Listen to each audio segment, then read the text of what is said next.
Bonjour tout le monde, bienvenue à Souvenirs du PIO. Alors nous voilà Gilbert devant presque un monument du patrimoine local. 1935. 1935. C'est l'année de ma naissance. Exactement. La salle Jean Moulin, c'est pour ça qu'elle est exceptionnelle, je le savais. La salle Jean Moulin. Alors toi tu me disais que la salle Jean Moulin, donc elle date d'avant la Deuxième Guerre mondiale. 1935 elle a été bâtie. Exactement. Ouais. Mais elle avait une autre utilité. Ah bah oui, mais c'était des bains-douches.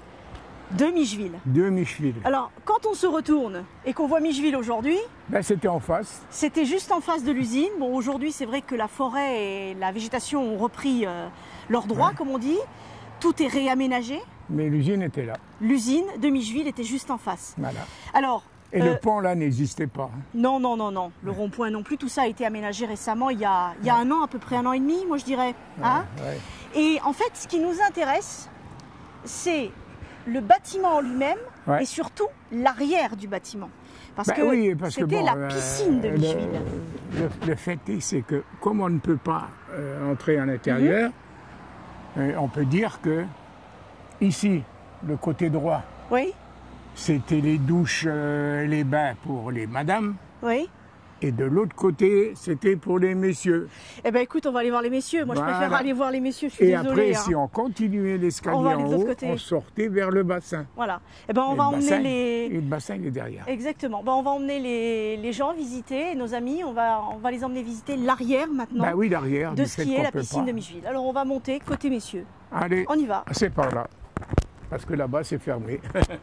Donc, on arrive, on monte. On monte, côté messieurs. Et là, alors, on qu'est-ce voit que tu as là? Des restants du bassin, les arrivées d'eau, les sorties d'eau, etc. etc. Voilà. Alors, on va rentrer côté messieurs. À l'intérieur. Et qu'est-ce que c'est? Alors, tu vois ces espèces de petits... de petits porches là. Il en reste très peu aujourd'hui. Hein. C'était l'entrée en fait de la piscine. Non, ça c'est une entrée qui a été faite après. D'accord. Parce que tu n'avais pas le droit de rentrer au bassin par ici. Le bassin se rentrait par en bas. Personne n'était, même là-bas où autorisé à rentrer de l'autre côté. Ah non. Tout était fermé. Tout était fermé ici. Voilà. Et donc ici, Gilbert, regarde bien. On a 2 espaces maintenant qui ont été comblés. Oui. Alors explique-moi. Il y avait 2 bassins. Ici, non, mais ici c'était pour prendre le soleil. D'accord. Donc ici, je prendrai le soleil, moi. Le bassin, il est à l'autre truc. D'accord. Tu vois, où le grand bassin, c'était celui en face. Voilà, où il y a les 3... Ça, c'était un... tu vois, il y en a beaucoup, là, ils mettaient la serviette par terre et puis ils allaient se baigner et après ils prenaient le soleil. Ce que j'aime bien ici, c'est le carrelage. Qu'est-ce qu'il y avait là? Ça, c'était une petite descente. Oui. Oui. Ben, tu sais, là, c'était l'endroit où il était le plus bas. C'est-à-dire celui qui apprenait à nager, il était ici. D'accord. Parce qu'il y avait à peu près, ça démarrait par, je ne sais plus, je crois quelque chose comme 60 cm d'eau. Oui, c'est pour avoir pied simplement. Et ça descendait en pente. Progressivement, oui. Un peu près ici, jusque par là. Et après, tout doucement, ça descendait. Et là-bas, il y avait 2,5 m, 3 mètres. Et regarde un peu, Gilbert, il y a encore le carrelage d'origine. Regarde un peu ici, les espèces de marques qu'on a là. Ah, tu vois les rectangles. Ça, c'est quand tu fais les courses. Oui. Tu sais, c'est des plots. D'accord. Le nageur se grimpe dessus, puis au coup de sifflet ou au coup de ce que tu veux, plonger. Alors l'embêtant ici, c'est qu'il fallait vraiment faire, quand il plongeait ici, il fallait plonger beaucoup sur le ventre. Parce qu'autrement, tu tapais le front. Non, parce que là, c'était pas épais. Pas très profond, voilà. Là-bas, oui, mais pas ici. Et alors, tu sais, tu me parlais de cette piscine en me disant que on a eu sur Micheville-Villerue, on a eu quand même une équipe qui s'appelait le Triton Club. Ah oui, mais ça, il est un tout petit peu plus tard. Parce qu'au départ, c'est quelles années alors? Sont quelles années? Il faut compter 47, je crois. Juste après la Deuxième Guerre mondiale. Juste la fin de la guerre. Et on a eu, par exemple, il y a pas mal d'articles de journaux qui parlaient du Triton Club. Bah oui, mais il est là. Du club de Micheville, le TCM, le Triton Club de Micheville, et qui était véritablement l'équipe phare de cette piscine. Voilà, ici on a les noms. Et il y en avait des noms, hein. Président, vice-président, c'est tous des gens que je connais. Comme d'habitude, des noms bien français comme Fiorucci, Melmi, Ziburis, ça c'est très français. Bon, il y avait Klaus, Schneider, bien évidemment. Bah, mais Schneider. On a eu, tu sais, quand on parle du Triton Club, enfin moi, je me souviens de ce nom, cette grande championne qui s'appelait Amélie Mirkovic. Oui, oui. Ben, ici, on a la championne.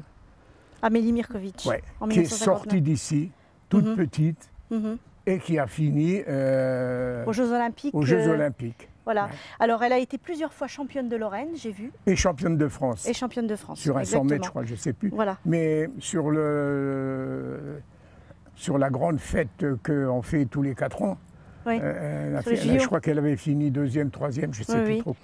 Mais il y a son futur mari. Oui, monsieur Gastadello. Il est là aussi. Parce que tous ceux qui étaient ici travaillaient à Micheville. Oui. Bon. C'est pour ça qu'il l'avait appelé le Triton Club de Micheville, parce que ça n'appartenait pas ni à Audintiche, ni à Villerue, ça c'était à Audintiche, point la nuit. Et il faut savoir que cette piscine de Micheville, elle a fonctionné une bonne 40aine d'années. Parce que moi j'ai retrouvé en fait, elle a été en fait fermée quand l'autre piscine, la piscine Pierre de Coubertin de Villerue, a ouvert en 1974. Non, mais là, ça a marché jusqu'en 72.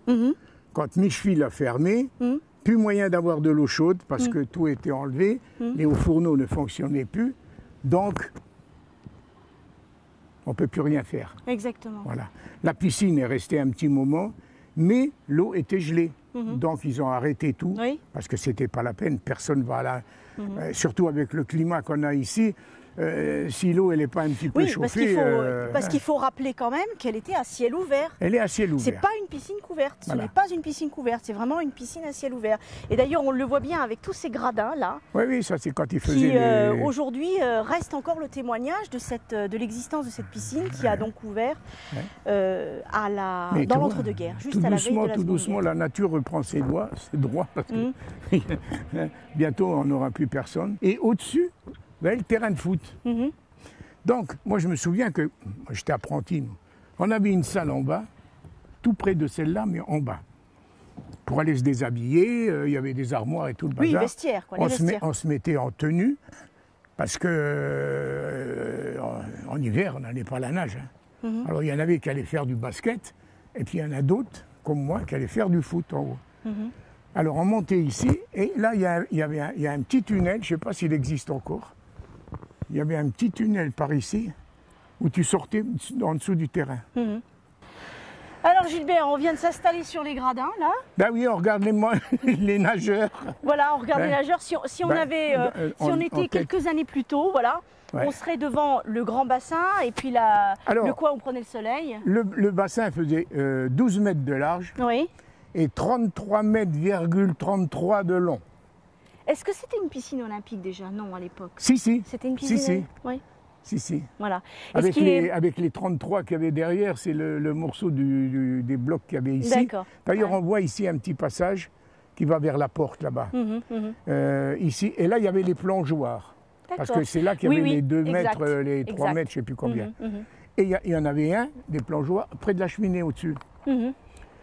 Alors, ce qu'on ne voit pas aujourd'hui, mais qu'on devine, c'est que l'intérieur de cette salle, toi tu la connais bien, parce qu'elle est également décorée de photos, d'images, d'extraits de la bande dessinée de Baru, le célèbre dessinateur de BD. Oui, à l'entrée.